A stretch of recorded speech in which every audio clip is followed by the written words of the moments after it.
میں نے جنگکوک سے ملنا چھوڑ دیا تھا۔ ایک دن میں لائبریری میں کوئی بک ڈھونڈ ہی رہی تھی کہ مجھے وہاں پر اولڈ اسٹوڈنٹس یعنی وہ بچے جو اسکول سے گریجویٹ ہو چکے ہیں ان کی فائل ملی۔ پھر میں نے وہ فائل دیکھنا شروع کر دی۔ ابھی میں وہ فائل دیکھ ہی رہی تھی تو مجھے اس میں آیو کی تصویر بھی نظر آئی۔ تو میں نے سوچا کہ آیو ہمارے ہی اسکول سے گریجویٹ ہوئی ہے کیا؟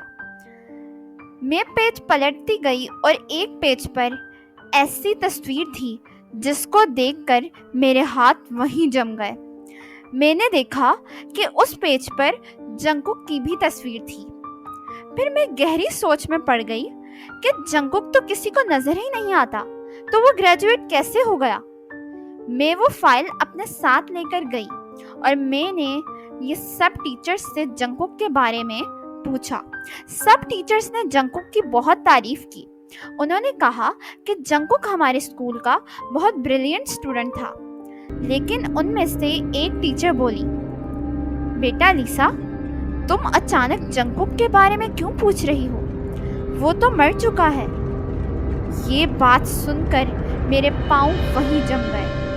میں نے کہا، ٹیچر، کیا آپ مجھے بتا سکتی ہیں کہ اس کی ڈیتھ کیسے ہوئی؟ ٹیچر نے بتایا کہ گریجویشن کے بعد جنگکوک اپنے گھر جا رہا تھا کیونکہ اس کی فیملی بوسان میں رہتی ہے، اس لیے وہ بوسان جا رہا تھا۔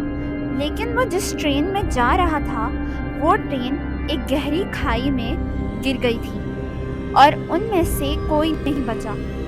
جنگکوک کی ڈیتھ کو پورا 1 سال گزر چکا ہے۔ وہ سچ میں ایک اچھا بچہ تھا۔ میں نے ٹیچر سے کہا، کیا آپ مجھے بتا سکتی ہیں کہ جنگکوک کی فیملی بوسان میں کس جگہ پر رہتی ہے؟ تو میں نے ٹیچر سے جنگکوک کی فیملی کا پتہ لے ہی لیا۔ پھر میں گھر چلی گئی۔ میں نے سوچا کہ مجھے جنگکوک کی فیملی سے مل کر انہیں بتانا چاہیے کہ مجھے جنگکوک نظر آتا ہے۔ میں نے سوچا کہ میں آج کا دن ریسٹ کر کے کل بوسان کے لیے نکل جاؤں گی۔ سوزی نے کہا کہ وہ بھی میرے ساتھ چلنا چاہتی ہے، تو پھر میں نے اور سوزی نے بوسان جانے کی پوری تیاری کر لی۔ اگلے دن ہی ہم بوسان کے لیے نکل گئے۔ میں اور سوزی بوسان جانے کے لیے ٹرین میں بیٹھ گئے تھے، لیکن جب میں ٹرین میں بیٹھی تو میری نظر آیو پر پڑی۔ تو میں نے سوچا کہ یہ یہاں کیا کر رہی ہے، اور وہاں پر آیو اکیلی نہیں تھی، اس کے ساتھ ایک لڑکا بھی تھا۔ میں نے سوچا کہ وہ آیو کا فرینڈ ہوگا۔ خیر، میں اور سوزی بوسان اسٹیشن پر پہنچ چکے تھے۔ بس اب ہمیں جنگکوک کی فیملی تک پہنچنا تھا۔ ٹیچر نے جو مجھے جنگکوک کے گھر کا پتہ بتایا تھا، میں اور سوزی اس پتے تک پہنچ چکے تھے۔ لیکن جب ہم نے دروازہ کھٹکھٹایا تو اندر سے ایک آنٹی نکلی۔ مجھے لگا کہ وہ جنگکوک کی مما ہوں گی، لیکن ان آنٹی نے کہا کہ وہ کسی جنگکوک کو نہیں جانتی۔ تو میں نے ان سے پوچھا کہ آپ اس گھر میں کب سے رہ رہی ہیں؟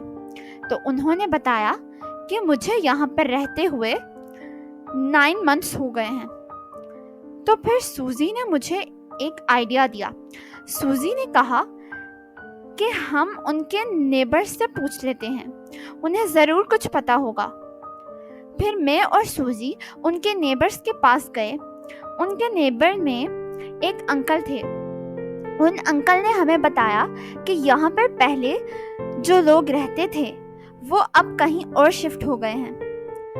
ان کے جوان بیٹا جنگکوک تھا۔